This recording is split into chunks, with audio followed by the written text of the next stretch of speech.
Hey, everybody. Welcome to the Climbing Sycamores podcast, where we look at today's topics to get a better view of Christianity.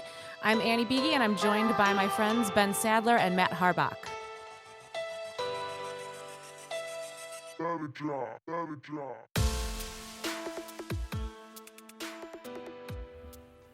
We're rolling. All right, Andy, what's on your mind?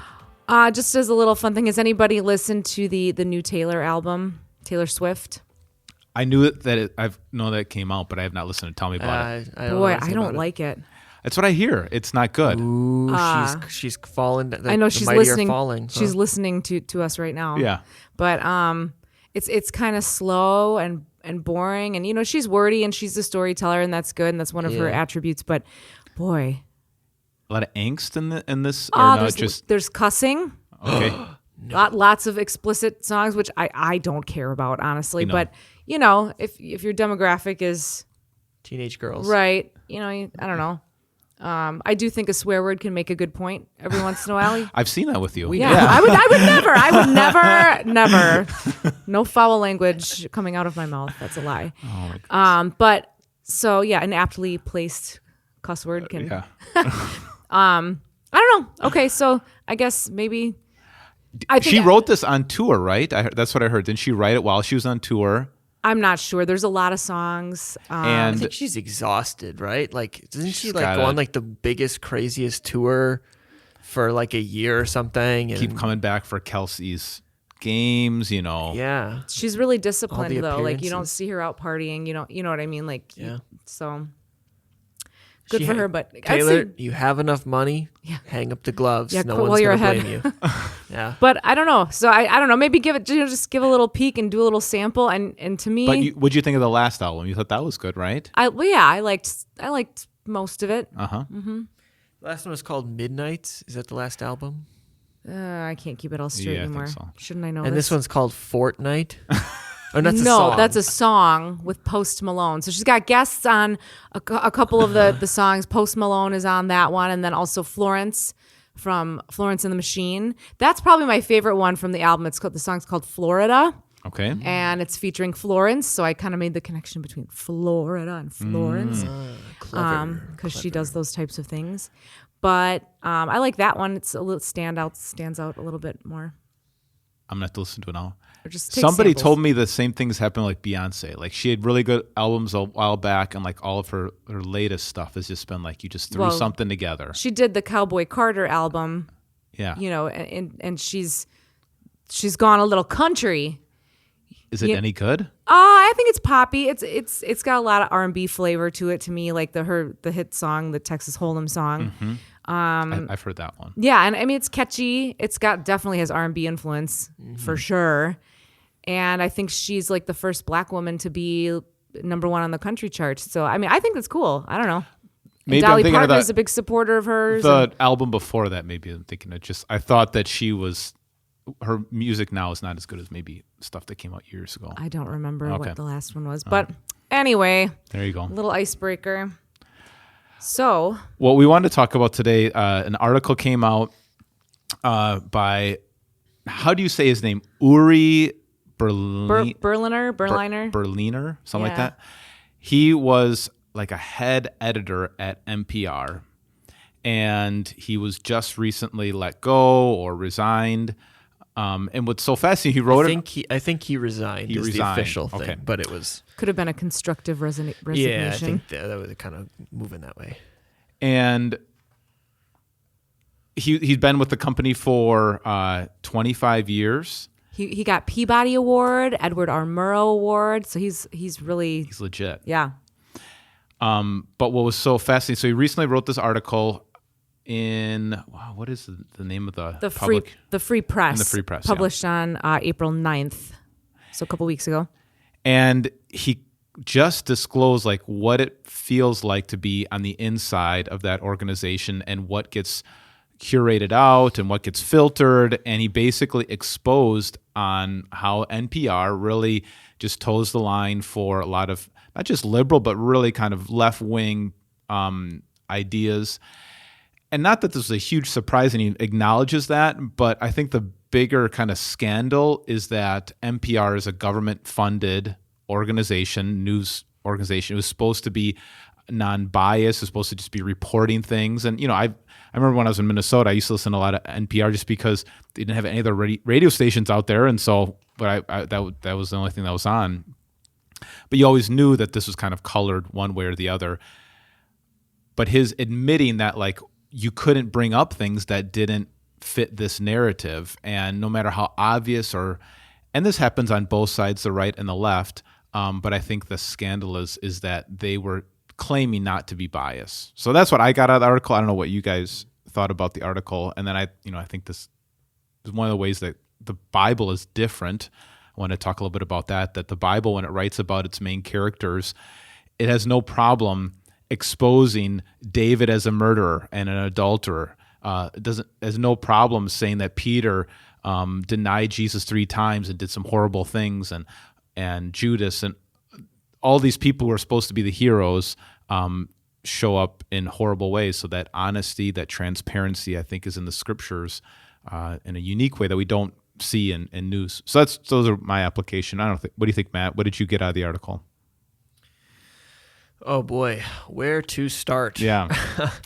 A couple of like standout figures that he lists are, he says it was about 2016, I think, when Donald Trump was running for president. Mm-hmm. It seemed like, or was it 2020? Maybe 2016. No, it was 2016. 2016. Yeah. When he was running for president, that he felt like the shift really started, and he had some statistics there. It says back in 2011. 26% of listeners describe themselves as conservative, 23% as middle of the road, and 37% as liberal. So more liberal than not, but not majority liberal, and certainly not by a large margin. In 2023, the picture is different. 11% conservative, 21% middle of the road, 67% were very or somewhat liberal. So 2/3. So in 12 years, they went from a relatively even mix. Honestly, for this country, an impressively even mix. To now 2/3 saying that they are liberal and almost 10% just being conservative. And then he said that among the lead editors, 87% were, or I'm not sorry, not 87%, but 87 of them were registered Democrats. 0 of them were registered Republicans. And that was May of 2021. And then he brought it up to the higher ups. Yeah. And he said he wasn't met with hostility. He was met with gross indifference, which is almost worse. There's like, just dismiss him. Yeah. And so part of the they had a new CEO, and part of the push is to get more diversity, which means diversity of identity and diversity of skin color. And then he brings up, we have no diversity of ideas anymore. We used to have diverse ideas. Now we just have surface diversity. And again, no one really, they kind of just ignored him. So, but what is my reaction to this? I don't listen to NPR that often. The last 2 times I did listen, I just told Ben this yesterday. One was this guy who wrote a book about how Republicans redrew district lines in Wisconsin and basically restructured the districts so that they would be more favorable toward Republican congressmen, and how that was bad, which could be true. But and then the other one I heard was basically pro-choice. Basically, it was leaning pro-choice. So I guess in my limited experience, this is true. I gotta say one thing though, that to me personally, when you listen to something like this, it's a good reminder that the other media that I consume leans the other direction too hard, probably. Yeah. So in that sense, if I'm listening to NPR, I mean, I'm not stupid. All of us, right? We could pick out right away, okay, this is progressive. These are all progressive ideas. And I can contrast that with more conservative ideas that, I tend to agree with, but I also sort of exclusively listen to. And that's, I don't think, very healthy either. Yeah, I think the damage is not that there's different viewpoints. Yeah, that there's nobody's like having a conversation that brings all the ideas on the table. Everyone's acting like they're objective and they're open-minded, and yet they're filtering out so many things that, might not hold up their case. And so there's just a lot of confirmation bias. And just blatantly things that are blatantly wrong. Right. In this article, he lists the Trump-Russia collusion thing with the election. And the Mueller report was released, and that was found to have not found any collusion. But even though NPR had, vehemently argued that there was, they just kind of stopped talking about it. And then came, ignoring the Hunter Biden laptop find.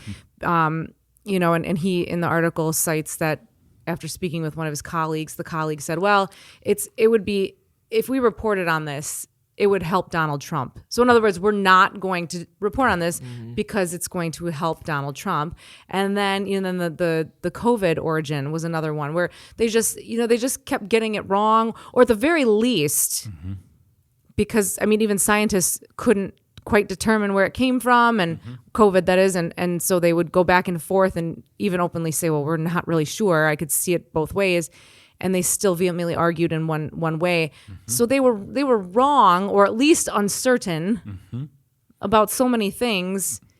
And then there was like no effort to rectify it. Yeah. And so like I asked ChatGPT, I said, when a media platform discovers that it has published false information, correcting the misinformation and restoring public trust should be a top priority. Oh no, that was part of its response. The question was basically, I said, what's the best way to rectify it when they've discovered? And prompt correction, transparency, an apology, follow-up reporting, editorial policies and training, engaging with the audience, monitoring and learning. And it seems like NPR didn't do any of that. They just kind of quieted down and hope for the best. And to be fair, the government never does that either. That's what bothers me the most. It's not the fact that people are lying, because you can always say maybe they don't know. Maybe they don't know. And when it comes down to it, you take the information you have to make a position, you have to make a decision. I get that. But when something turns out to be wrong, everyone is so afraid to acknowledge that. Be vulnerable. Because then it looks like, oh, our party made a mistake. So now that's going to help the other party. It's like, well, you're just a bunch of liars then. Right. And everybody's just trying to, justify themselves to get, I don't know if it's power or if it's whatever it is. I think some of it comes from this idea that like this is a worthy cause to stop any kind of, Republican government or Donald Trump or whoever it is, that because it's a worthy cause, the end justifies the means. Oh, yes. And I think that's I think Google does that a lot with how they kind of manipulate things online for political things. Facebook has been doing that, and I think they would say, well, we're doing the right thing. This is a horrible thing that's going on, and it's our job to kind of curate and filter things out so that the right thing happens. But man, it just reminds me of the opening stories of the Bible, eating from the tree of knowledge of good and evil. When you think you know what is good and right and true, and so you justify doing bad things like covering up the news or lying about it or not disclosing the truth because you think you have a worthy cause, good and evil better than what what's really going on. So I kind of wonder too. I wonder what the policies are at NPR, because there was an article published today actually. So we're recording on the 24th, but in the New York Times by Benjamin Mullen and Jeremy Peters, and they're just citing the serious trouble that NPR is in terms of its like success. And so they say like in 2020 they had 60 million audience, and now 2024 42 million.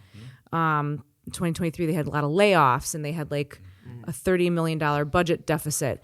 And so I wonder, just like, are reporters at NPR or whomever, journalists, are they like being really pressured to come up with stuff and like inflammatory things and things that are going to get a rise out of people and things that are going to get attention just simply because they're struggling? Well, and I think they just destroyed their reputation. That's the point of the article, right? It's just a trash news outlet now. Guess what? There's 100 more of you. Right. Right. Yeah, you've lost trust, so you don't go there for trustworthy information. And I do think that whole diversity, that superficial diversity of that woke diversity, that you have a bunch of kind of victimhood titles behind your name, that you're whatever minority, LGBTQ, all these different things, and so you can put yourself in the victimhood category and just push those agendas. It doesn't allow for diversity. It doesn't allow for a diversity of ideas. It's just one narrative. We're oppressed and everybody else is the oppressor, especially a person like Donald Trump is the oppressor. And so everybody else, and so we just have to keep pushing that one storyline. And after a while, people are like, it's getting old.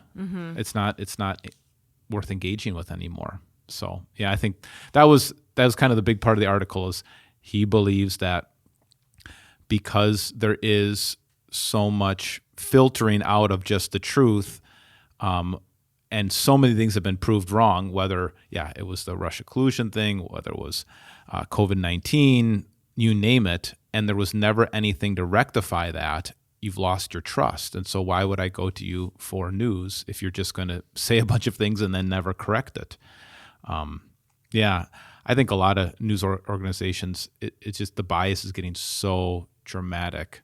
And if they were willing to call out when they were wrong and to call out the other side, man, I think we'd or be... is it's impatience probably too, maybe not collecting all the facts right away. So it's be first to the story. Like Scripps Media has I like their, theoretically, I like their logo's like a little lighthouse. Okay. And their motto is like, give light and the people will find their own way. And that to me like makes sense. Like present the facts and let people come to their own conclusions.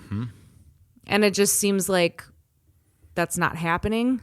And you almost really need to start teaching our young people and ourselves just how to sort through it all, and Yes. How to really focus on the sources and just wade through the muck, I think a lot about, Jesus said, you'll know people by their fruit. You know a tree by its fruit. You know people, the fruit of their life, the results. And he'd also say, wisdom is proved right by her children. Kind of like, again, what comes out of this.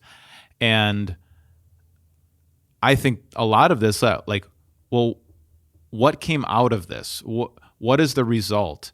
What's proved true over time? And I think that's how you know. It's hard to know in the moment. But over time, all right, what they said about COVID was not true. What they said about, the Russia collusion was not true. And so over time, you look at things and you look at the fruit of what they're saying. Is it really true in the long haul? And but it's hard to do that. I know of one guy who says that the way he does news is he'll Google search most important news in April 2024. So he'll wait for the month to get over. Then he'll look at, what are the headlines? And I think that's maybe a better way to do it than just following the 24/7 news cycle, that people are getting throwing stuff out there so quickly. Again, race to the punch. Yeah. What do you think, Matt? Agree. I mean, it's just bad for you, I think, to absorb all that constant fear and anger from the news all the time. And what I was saying before, I think is true. That's what I love about the scriptures, is it lets you see the warts of the people you thought you were supposed to be following. Peter, the leader of the church, he's got all these faults. Paul, the one who wrote majority of the New Testament, he was a murderer. Moses, the great leader of Israel, he was a murderer, and then he lost his temper at the end of his ministry and wasn't allowed to go into the promised land. And the scriptures just present the faults of human nature and says we can present these things because Jesus is big enough to forgive it, and there is still hope, and this doesn't ruin our story. I think if your narrative is we have all the truth and we know everything that's supposed to, we know that our ideology is the way of life, then you have to only present things that kind of support your ideology. I mean, that's unfortunately, that's really what, I don't know if you've read 1984, but that was, that kind of communist way of life that you curate the news and you say things that only back up what you want to, and your if ideology. you think this is it here, Right. like this is what you're trying to, perfect or make as pleasant as possible or control. Yeah. Then you only present things that support that ideology of your version of utopia. Not reality. Yeah. But it's too bad, because when you don't present reality, people get hurt. And these things have consequences. To present lies just creates more confusion. It creates more division, because then if somebody holds this like, hey, NPR said this and this and this, and somebody else has a different viewpoint, and they're arguing over these opinions and arguing over lies, it creates even more division in our culture. One thing that came to my mind was that when you were just saying about biblical figures is reading through the book of Samuel or 2nd Samuel with King David. And it struck me yesterday, actually, how much King David does that is tied culturally, but is not really the right thing to do. Right. There's an instance where someone runs back to him and says, so-and-so is dead. Your enemy is dead. Your enemy is dead, like thinking he's delivering good news. And David says, like, you shouldn't be gloating about that. Kills him. Yeah. Because honor was his value at that time. But there's nowhere in the Bible where God says you're allowed to kill someone who is gloating over the death of your enemy, or the fact that he just takes people's wives, which happens a few times, couple times, right? Where it was like that was culturally acceptable, where you could have more than one wife, and that that person that woman wasn't really seen as having her say in the matter, right? But you were the powerful guy and you were the provider, so you could just take women. And the Bible doesn't come out. What's interesting is the Bible doesn't always say David did this and, oh, by the way, that was wrong. It doesn't, but what it does is it does show the results of what he did. Yeah. Like it never paints that as a good thing. Like just keep reading and his whole life falls apart. Solomon has 1,000 wives. His life completely falls apart. Oh. And yeah, it's bad.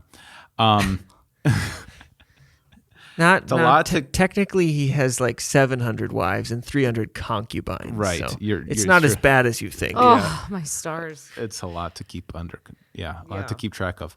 So, but that's how the scripture, they just say it, and it doesn't try to edit it or curate it or filter it or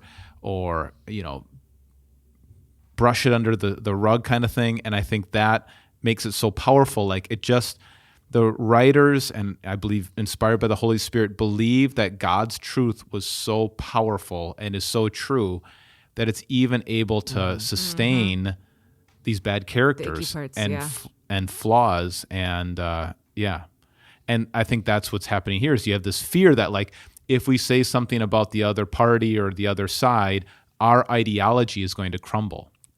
And our way of life is going to crumble, and who we think is wrong is going to be in power. And the scriptures and the Christian faith just lays it out there, saying our God is big enough. We can talk about our own faults as pastors and Christians and leaders, because it's not about us. We don't have to, filter ourselves. So I think that is a real powerful. That's a powerful faith that can allow to speak the truth even when it hurts. Now that doesn't always happen. I think the most egregious are a lot of these child abuse cases, and especially in the Roman Catholic Church has been the most publicized. But the cover up is always worse than the problem. When you try to cover it up. And I think again that's why NPR has lost so many listeners. Is there's so many cover ups. You're like, forget it. I'm done. Yeah. I think one of the things about the Bible that's striking is not just that God is bigger and that God can forgive sinful people, but that he still chooses to use them in the first place. Yeah. And you think about how many times in the Bible that God says, for the sake of my servant David, and I'm going to preserve his line. Yeah. And they call it the House of David. That's like the name of the Israelite regime, basically gets Right. named after David as the greatest king. Right. And if you read about David, he just gets worse and worse. Like, he's so full of himself Yeah. and just kills a lot of people. You're like, this guy isn't that great at all. Yeah. Or Abraham, the father of the faith. Like, you lied about your wife being your sister twice, and then you slept with her servant. Like, this is the father of faith? And Yeah, exactly. I think that's really powerful. And that's so different than the cancel culture. Like, you screwed up. And I was listening to somebody a while back, and they were talking about how if you committed a crime underage, that's not on your permanent record. And the idea is you do stupid things when you're kids, and your young adolescent brain shouldn't be held accountable for the rest of your life in the same level that an adult brain should. Mature person should be. But now, like, if you wrote something on Twitter or X or whatever when you were a teenager, and that's brought up when you're 35 years old, you're canceled. And again, the complete opposite is I think the story of redemption and reconciliation and second chances of the scriptures is that right after Jesus rose from the dead, he says, go tell my brothers and make sure you go tell Peter that I'm alive. And then he reinstates Peter. And the last time he talked to Peter, Peter was denying him 3 times, and so Jesus is all about the story of redemption and second chances. Yes, you do want to be honest. You do want to repent. You do want to change. But there's second chances. And in today's culture, that's just not even a possibility. So that's why I think people, again, are trying to filter everything out. They don't want to be honest, because if we were honest about some of these things, there is no forgiveness in this world. Right, or just being honest about, hey, we reported this, and we canceled. we did the best that we could with Right. the information that we had, Right. and this was, and here are our sources, and here's what we did, and here's how we came to this conclusion.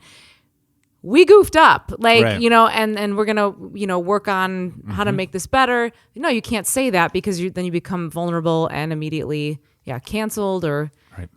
you're fearful that you're gonna lose listenership. But actually, I think if you were to approach it from a transparency level, you might actually gain the respect of people, and you might actually find yourself more successful than I think so. just trying to cover it up. I think that's the challenge for all of us then.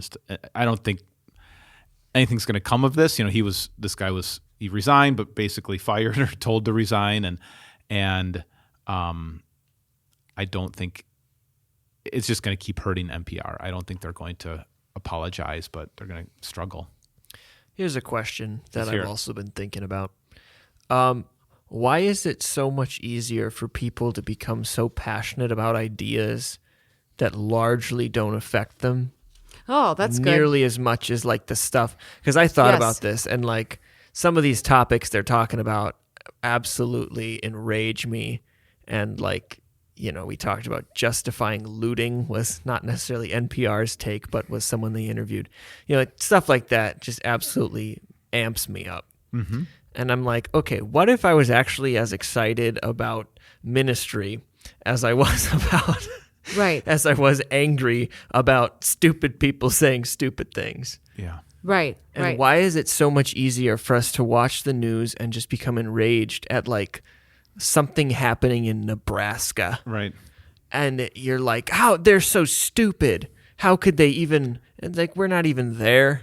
Yeah. Right. And there's so much work to be done in our own homes and in our own city. Lives and right. I think that's been one of That's a good question. Jordan Peterson's main things that maybe got him to be pretty prominent and popular was he's saying, like, before you go out and riot about something or start a rally about something, like, make your bed. until you can make your own bed and clean your own room. And the idea was like, get he says this all the time, get your own house in order first before you that's want my it. So is it avoidance? Is it just like, I don't want to deal with this? Yeah. Or I'll just never, gives you a moral high ground. maybe like You feel moral, that you're outraged I'm about. doing something. Right. I'm not doing what I should be doing, but I'm doing something. I agree. I think that's what it is. Distraction? Or I think it is you have a sense of moral high ground. I believe the right things, that this is wrong out there, but what am I doing? I think that's the book of James talks about that a lot, that it happens to anybody, Christians and non-Christians.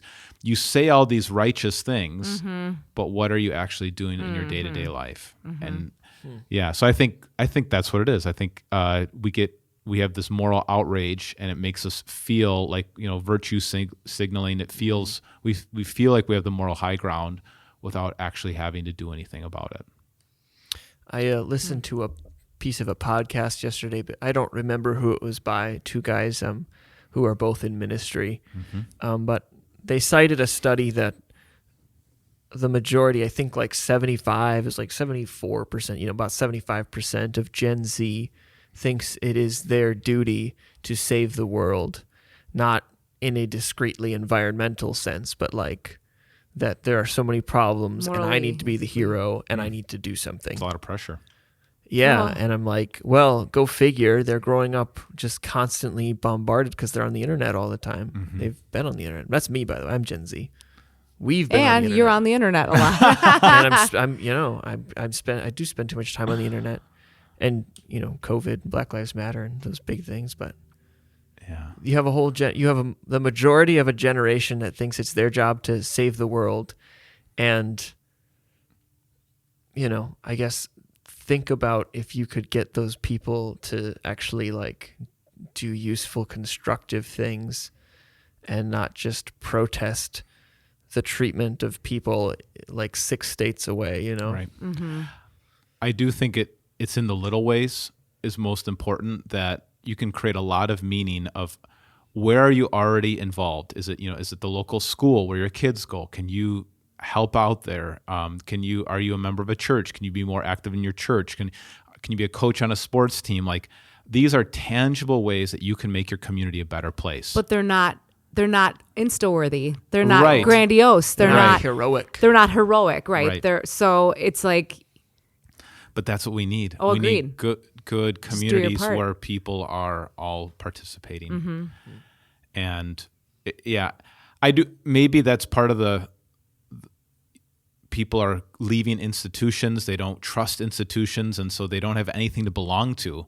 And yet they still feel like they're belonging to a movement instead of maybe belonging to an institution. But we need people to volunteer and serve and contribute in their sphere of influence. I think also the internet gives you an idea that you can create social change all over the world, but we still are local bodies that take up a space in a community. And again, what are you doing for your community? So, it's really important because there's neighbors. Jesus' words: "Love your neighbor as yourself." There's neighbors that are hurting. There's people that need your help. And if you want to change the world, start by helping your neighbor. So that's a huge pressure. And then take a photo of yourself delivering dinner to your neighbor. Yeah, that's right. And put it on Instagram. Yep.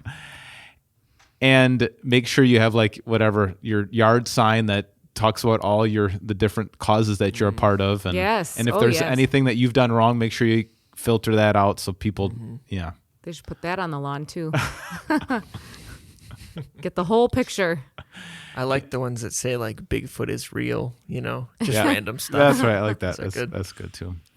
I think this just is a calling for all of us to integrity.